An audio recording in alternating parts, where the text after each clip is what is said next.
ইনসাফ যাত্রা শেষে 7 তারিখ ব্রিগেড সমাবেশ। বেলা 12:30টায় হবে সমাবেশ। এই সময়কালে যারা আক্রান্ত, যারা শহীদ পরিবার, যারা আইসিডিএস পরিবার, মিড ডে মিল সহ সমাজের নিচু তলা থেকে উঁচু তলা পর্যন্ত প্রত্যেক সিপিএম কর্মী সমর্থককে ব্রিগেড সমাবেশে আসার জন্য আমন্ত্রণ জানালেন মীনাক্ষী মুখোপাধ্যায়। তিনি কি বললেন দেখে নেব উত্তরের প্রহরীর এই বিশেষ প্রতিবেদনে। আজ দ্বিতীয় দিন আপনাদের সবাইকে এই লড়াইয়ের মাটিতে থাকার জন্যই আপনাদেরকেও আগাম অভিনন্দন এবং শুভেচ্ছা। লড়াইয়ের মাটিতে থাকতে এই কারণে আপনাদেরকেও বলছি, গণতন্ত্রের 4th পিলার আপনারা, ফলে লড়াইয়ের মাটিতে আপনাদের টিকে থাকাটাও আজকের পশ্চিমবঙ্গের জন্য সবথেকে গুরুত্বপূর্ণ। সবাই ভালো থাকুন, সবাইকে ধন্যবাদ আজকে আমাদের এই প্রেস মিটে সাড়া দিয়ে এখানে আসার জন্য। আমরা তো ডিওয়াইএফআই, ভারতের গণতান্ত্রিক যুব ফেডারেশন, পশ্চিমবঙ্গের ডিওয়াইএফআই, আমরা বলেছিলাম যে 7 তারিখ আমাদের সভা হবে এবং নভেম্বরের 3 তারিখ থেকে আমাদের ইনসাফ যাত্রা। 3 তারিখ থেকে 22শে ডিসেম্বর, 3rd নভেম্বর থেকে 22শে ডিসেম্বর পর্যন্ত আমাদের ইনসাফ যাত্রা হয়েছে। 22টা জেলার মধ্যে দিয়েই ইনসাফ যাত্রা এসেছে।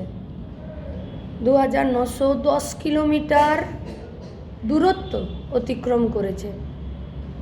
এ রাজ্যের অসংখ্য খেটে খাওয়া মেহনতি মানুষ, ছাত্র, যুব, শ্রমিক, কৃষক, মহিলা, প্রতিবন্ধী, আক্রান্ত, শহীদ পরিবার, সরকারি কর্মচারী, বন্ধ কারখানার শ্রমিক, কাজ পাওয়ার জন্য যারা লড়াইয়ে আছেন, এই সমস্ত অংশের ছাত্র, বামপন্থীরা, বামপন্থী নন প্রগতিশীল, বুদ্ধিজীবী, শিল্পী, খেলোয়াড়, সমস্ত অংশের মানুষেরাই আমাদেরকে উৎসাহ জুগিয়েছেন।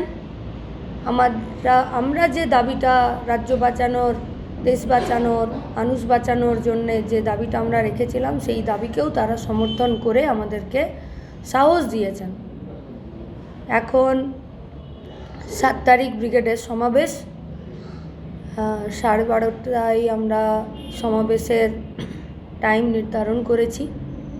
সেই সমাবেশে আপনাদের মাধ্যমে, মাঝখানে আর 5টা দিন বাকি, এই গোটা রাজ্যের আপামর গণতন্ত্রপ্রিয়, স্বাধীন চেতা, রাজ্যের জন্য, দেশের জন্য, রাজ্যের মানুষের জন্য যারা বাঁচে, যারা কথা বলে, যারা লড়াইয়ের মাটিতে থাকে, তাদের সবার কাছে আমাদের আবেদন, আসুন 7 জানুয়ারি ব্রিগেডের সমাবেশে। আমরা সমস্ত এই সময়কালে যারা আক্রান্ত, যারা শহীদ পরিবার, আমাদের যে কমরেডরা শহীদ হয়েছেন এই লড়াইয়ে থাকার মধ্যে দিয়ে, যারা শহীদ হয়েছেন শুধুমাত্র প্রতিবাদ করার জন্যে, তাদের কাছে আমরা পৌঁছেছি এবং আজকে আরও একবার আপনাদের মাধ্যমে তাদের কাছে আমাদের আবেদন, এই লড়াইয়ের মাঠে আপনাদের উপস্থিতি আমাদেরকে লড়াইয়ের রসদ যোগাবে। আমরা ডাক্তারবাবুরা যারা আছেন, আইনজীবীরা যারা আছেন, সরকারি কর্মচারীরা যারা আছেন, যারা পেনশনার্স আছেন, এই সমস্ত অংশের যারা কর্মরত মানুষ এবং এই গোটা ব্যবস্থাটার মধ্যে যারা কাজ করছেন প্রতিটা দিন, এবং তাদের লড়াইয়ের মাটিটাও অনেক কঠিন, আমরা আপনাদের কাছেও আবেদন করছি এই প্রেসের মাধ্যমে যে একটা বড় লড়াইয়ের মাঠে আপনাদেরকে আমরা পাশে পেতে চাই এবং আমরা দৃঢ় বিশ্বাসী আপনারা 7 জানুয়ারি ব্রিগেডের মাঠে আমাদের সাথে থাকবেন।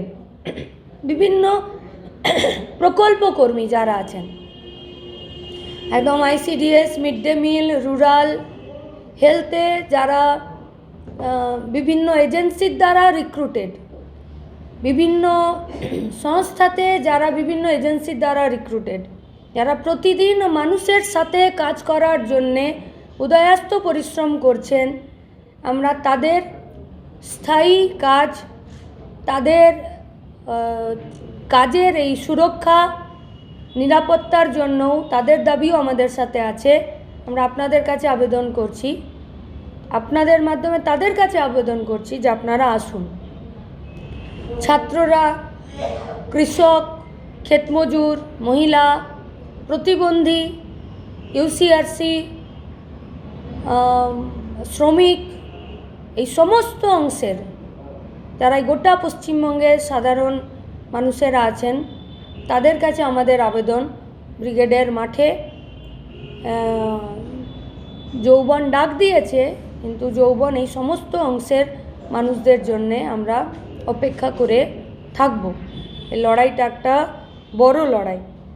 এই গোটা পদযাত্রাতে এবং ইনসাফ যাত্রাতে যারা চাকরি প্রার্থী, একদম গান্ধী মূর্তির পাদদেশ থেকে শুরু করে এই যারা বৃত্তিমূলক কাজের জন্য সাথে আছে তাদের চাকরিটাও যারা সমস্যার মধ্যে রয়েছে, এই সব অংশের যারা চাকরি প্রার্থী, মেধাবী, আজও রাস্তায় বসে এই গোটা আন্দোলনকে এক অন্য মাত্রা যোগাচ্ছেন। আপনাদের সাহস, আপনাদের দৃঢ়তাকে আমাদের খুব প্রয়োজন। আপনারাও আসুন। গিগ কর্মীরা যারা আছেন, বন্ধ কারখানার শ্রমিক যারা আছেন, এই গোটা রাজ্যের বুকে অসংখ্য জমি অধিগ্রহীত হয়েছিল, যে জমিগুলোতে শিল্প তৈরি করার কথা ছিল, কারখানা তৈরি করার কথা ছিল, আজকে কিন্তু সেই জমিগুলো অন্য জায়গাতে ট্রান্সফার করে দেওয়া হচ্ছে আবাসন তৈরি করার জন্য, মল তৈরি করার জন্য। যে সমস্ত মানুষেরা এটার জন্য লড়ছেন